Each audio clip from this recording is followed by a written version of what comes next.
Today's tech news moves fast, but understanding it shouldn't be hard. That's why Snarful Solutions Group brings you Connecting the Dots, where we break down what's happening in tech and why it matters to you. Now, let's dive in with your hosts. Welcome to Connecting the Dots, the show where we cut through the noise to give you the insights you really need to stay ahead. I'm Alex. And I'm Morgan, here with the latest analysis from Snarful Solutions Group.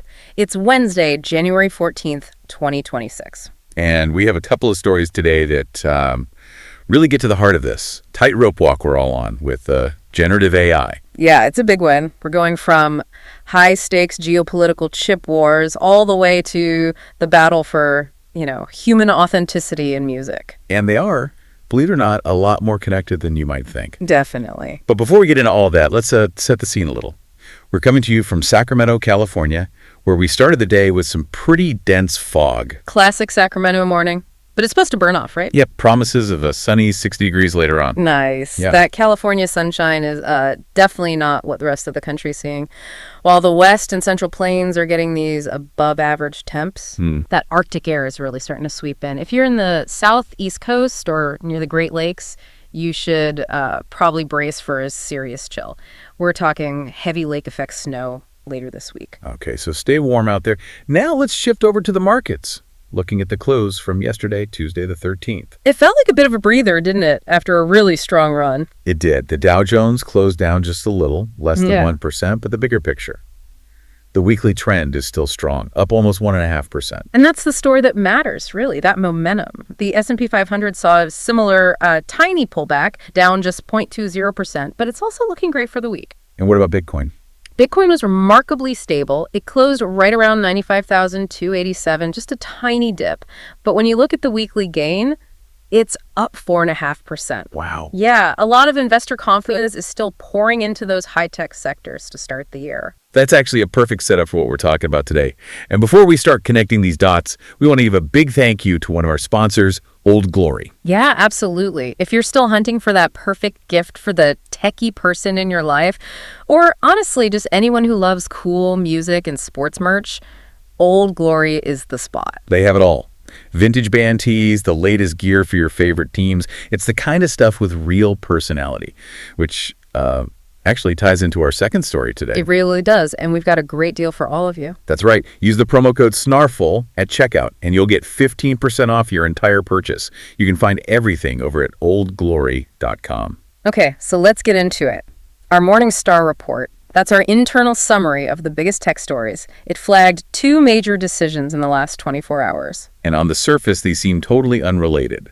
One is about national security, military stuff. The other is about, artists trying to make a living. But the common thread here, and it's a big one, is this realization that AI is here. It is evolving like crazy, and the old ways of regulating it, they're just not working anymore. Whether that's outright bans or just letting industries police themselves. Exactly. So what we're seeing now is the birth of these new creative and frankly very controversial methods of control. This is where it gets really interesting. Let's start with our first story. It's a huge reversal in U.S. policy, and it's right at the center of the geopolitical chip war. That's right. So yesterday, January 13th, the Trump administration officially gave the green light for sales of Nvidia's H200 AI chips. To be shipped to China. And this is a massive deal because it completely reverses that blanket export ban the previous administration put into place back in 2022. Okay, so for those of us who don't spend our weekends memorizing semiconductor roadmaps, why is this specific chip, the H200, so important?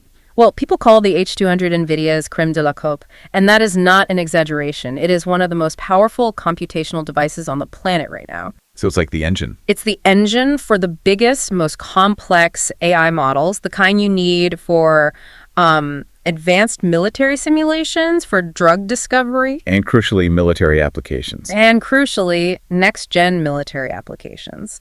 This chip is pure power. Yeah. It gives whoever has it a huge leg up in the global AI race. So yeah, if it's that powerful, and the U.S. has spent years trying to cut China off from this kind of tech, why on earth are they changing course now? It's a really fascinating pivot in strategy. They didn't just lift the ban. They put in place this this highly restricted, controlled market. Okay. The argument, which you hear from people like David Sachs, is that a total ban doesn't really work in the long run. It just forces your rivals to work even harder to catch up on their own. Right. It incentivizes companies like Huawei to just pour billions into developing their own advanced chips to compete with Nvidia and AMD. Exactly. So the administration's new calculation is something like, if we can't stop them from building their own eventually, we might as well slow them down and make some money while we're at it. And keep the U.S. ahead, both technologically and financially. That's the idea. Keep America dominant, but also charge a fee for access.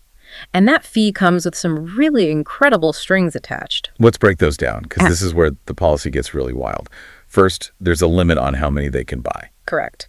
China can't get more than 50% of the total chips sold to American customers. It's a way to ensure the U.S. market gets priority. But that's the simple part, the security requirements. That's where a lot of the skepticism is coming from. Skepticism feels like the right word. Chinese customers have to, on paper, prove they have sufficient security procedures and promise not to use them for military purposes.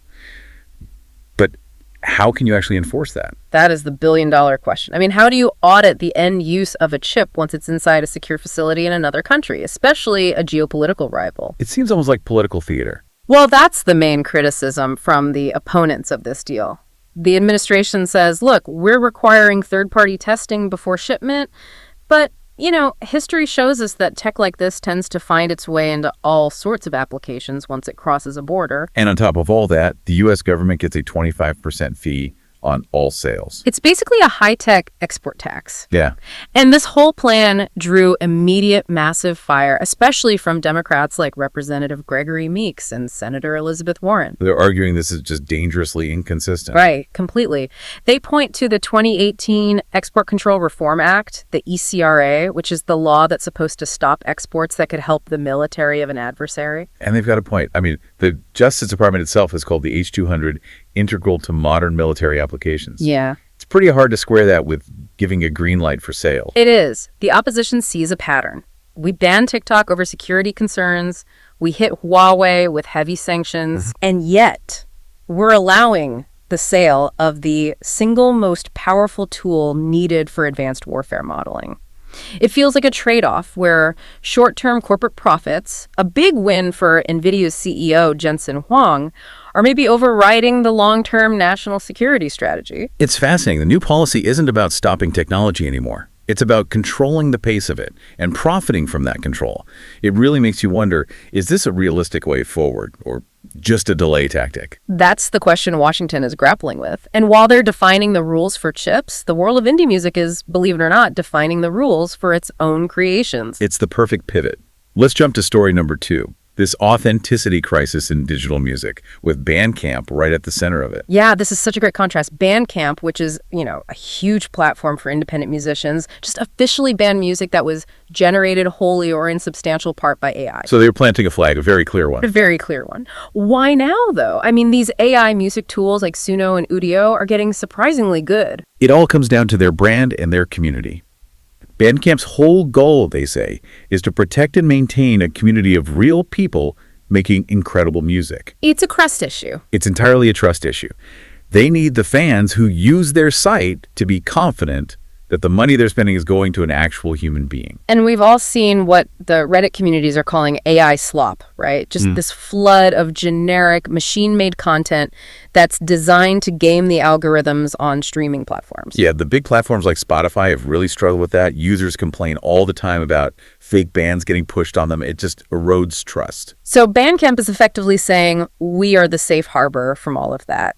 Their entire business model is different. It's built on directly supporting artists. Through their download model. Exactly. They paid out something like $19 million to artists just in 2025. They know that if their platform gets flooded with super cheap AI-generated tracks, it completely devalues what human artists are doing. It undercuts their ability to make a living. It's basically an economic defense for the entire indie music scene. But what about the details? Are they banning all AI tools? No, and that's a really important distinction. They're not anti-tool, they're anti-generator. Okay, so you can still use AI for, like, mastering a track or something. Right. If you use an AI plugin to clean up your audio or create a small background texture, that's fine. What you can't do is have the AI be the primary creator. It can't write the melody, the lyrics, the song structure that has to be human. That makes a lot of sense. It keeps the platform focused on human creativity. And I'm guessing using AI to just clone another artist's style is completely off limits. Oh, absolutely. That's a hard no. That gets into copyright and just, deception. This whole policy is a huge boost for their brand. It reinforces that they are the artist-friendly platform. And fans who are specifically looking for that, for authentic, human-made art, they're going to gravitate there. Without a doubt. And this move is going to send ripples across other indie platforms. Think about itch.io for indie games, or even SoundCloud. Everyone's asking the same question. How do you protect the value of human work when the tools to automate it are becoming so widespread? And there's the deep connection back to our first story. Whether you're talking about a multi-billion-dollar AI chip or a $5 indie album, you're dealing with a powerful new technology that can create something incredibly valuable or incredibly disruptive.